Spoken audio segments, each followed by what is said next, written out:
Hey all, this is gonna be my new channel. It's called LG Backlash. My name is Ashley and I'm a 30-year-old lesbian. So today I want to talk about gender dysphoria in children. So I'm going to begin talking about the diagnostic criteria for gender dysphoria in children. Okay, so in the DSM-5, you need 6 out of 8 of the criteria to be diagnosed with gender dysphoria in children for a period of at least 6 months. So, okay. So I realized that I would have been diagnosed with gender dysphoria as of the DSM-5, and let's just count this down. So you have to reach 6 of the 8 criteria. Okay. Number 1, a strong desire to be of the other gender or an insistence that one is the other gender. I strongly wanted to be a boy when I was a kid. A strong preference for wearing clothes typical of the opposite gender. You imagine catching me in a dress, I would lose my stuff every time. I would freak out. I hated dresses. I hated anything girly. A strong preference for cross-gender roles in make-believe play or fantasy play.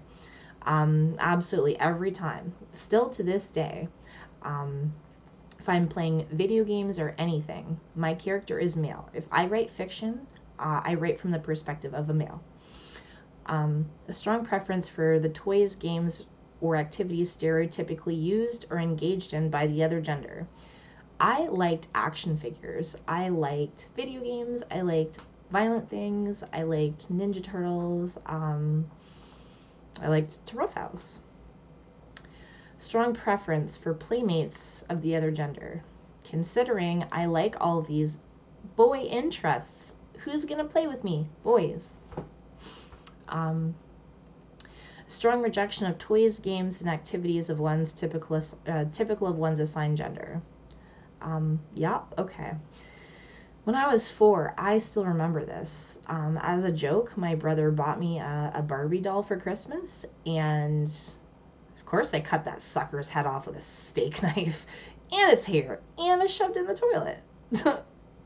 I remember having this creepy doll that you had to feed, and I was just thinking as a little girl, like, I'm still a little kid, like, why are girls expected to take care of babies? I want to play with real toys. I'm not taking on that role of responsibility. Hell no. And a strong desire for the physical sex characteristics that match one's experienced gender. So as I'm gonna, okay, so I guess I think I fit each 8 of the characteristics. So if you are a little girl who likes to play with boys,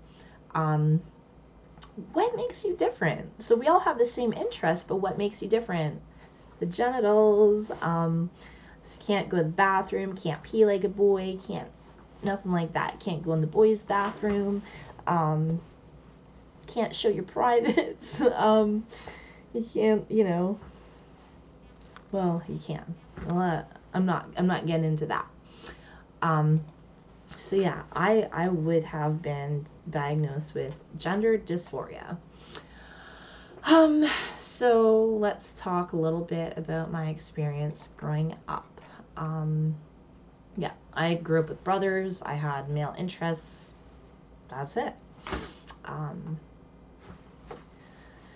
Okay. Yeah, like, does anybody of us actually remember how confusing puberty was? It wasn't until reading reading the experiences of detransitioners, realizing they were so similar to my own, that puberty was an incredibly difficult time. So in kindergarten, I played with the boys. I wanted to be friends with the toughest of the tough boys. We had more in common. I hated that they tried making me be the female characters. I didn't want to be the Pink Power Ranger. I didn't want to be Sonya Blade from Mortal Kombat. I just didn't get why little boys like cars. I thought they were real boring. Grade 1. My mom told me this this month. So I guess the teacher complained to my mom and told her that I only like to play with boys. And yeah, I'd roughhouse with them. I'd be too violent at times. And other than my lack of penis, they generally accepted me. They're just kids, right? Um, grade 1 was the first time somebody asked me, Ashley, do you want to be a boy? And secretly I did. Secretly I did want to be a boy. And my false bravado as a 6-year-old told them I was just fine being a girl. I thought girls were lame. Grade 3, that's when girls had cooties. So the boys, they would ostracize the girls. And at this point, I resented being a girl so much. I didn't understand why the boys didn't want to be friends with me. Like, I was one of them before. And they were my best friends. Everybody told me it's just a normal part of growing up. And yeah, I just hated everything to do with being a girl. If I wasn't born with a vagina, I would still be playing with the boys right now. I hated hearing about makeup. I hated hearing about dresses. Yeah.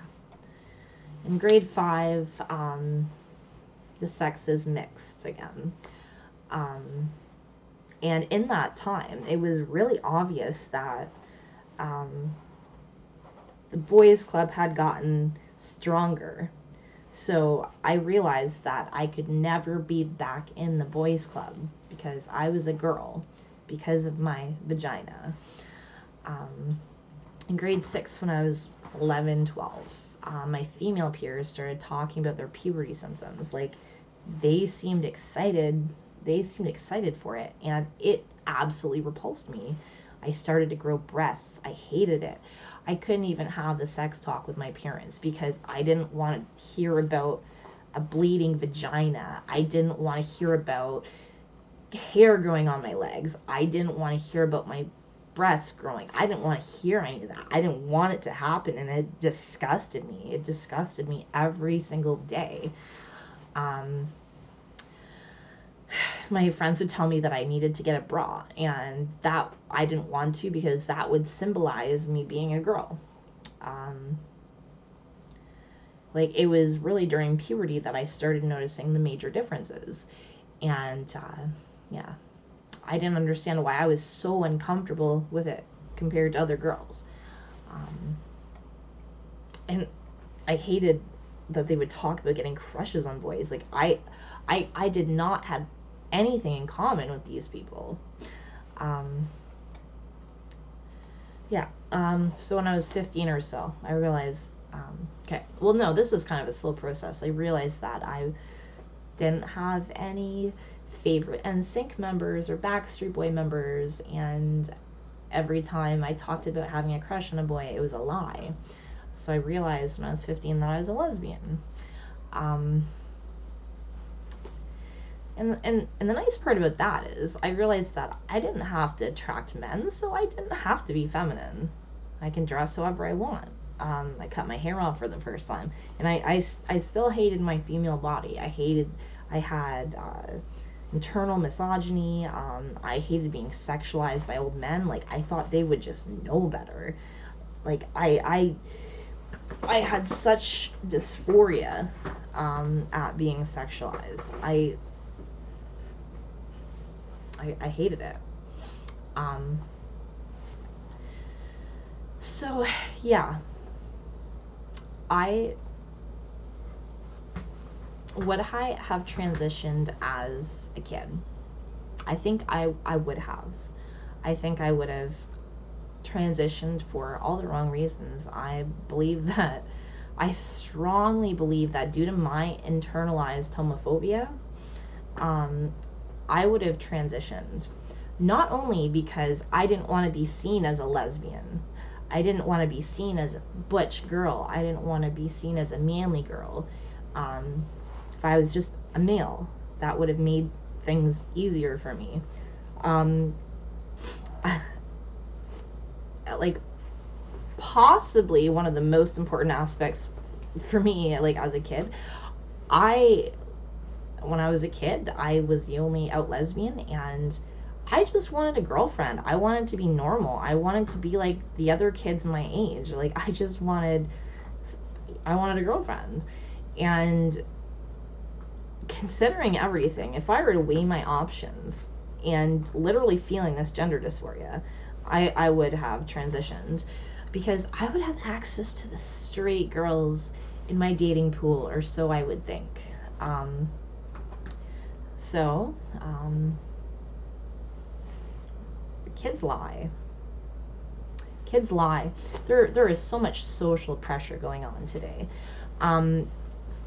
What kind of got me thinking about all this is I was on a lesbian board on Reddit, and we were talking about the experience of so many lesbians transitioning, and one of them was a detrans person, and I asked them why they felt this pressure, because I did not feel the pressure to transition in my adulthood, and they just were mad at me. Like, they resented that I was able to accept that I was a woman, and it got me curious. Like,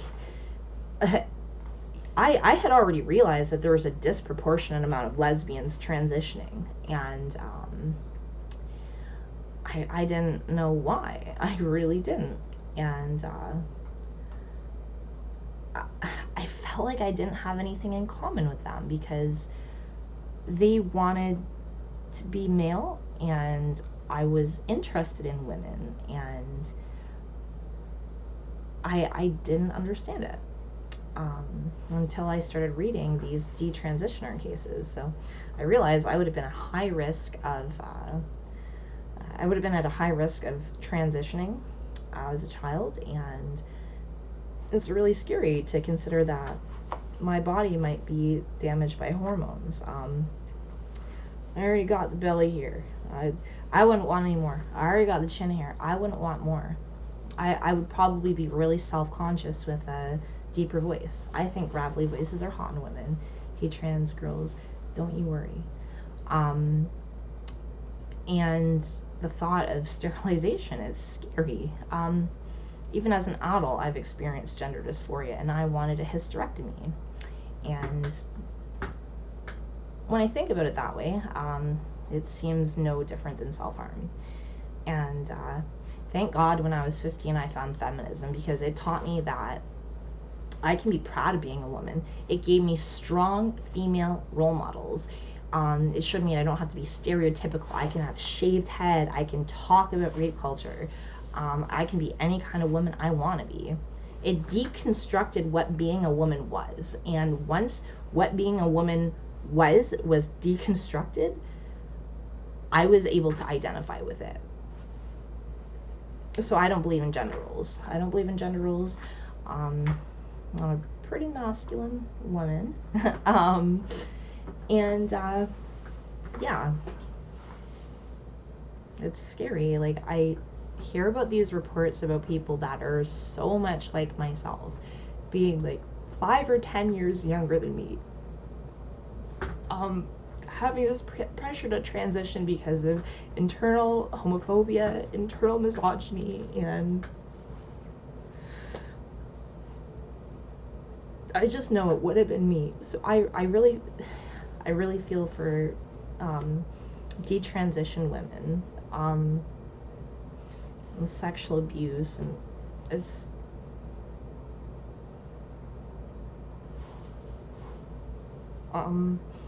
yeah, this is my first video. I think I'm gonna stop there. So yeah, it's a scary prospect that I was a high risk transition case. I was a high risk transgender. Technically, under some transgender definitions, I am transgender myself. Like, that's not true. I think we need to go back to the DSM-4 for the criteria, because I do not like how it was changed. So yeah, I will be making more content, and I hope you enjoy.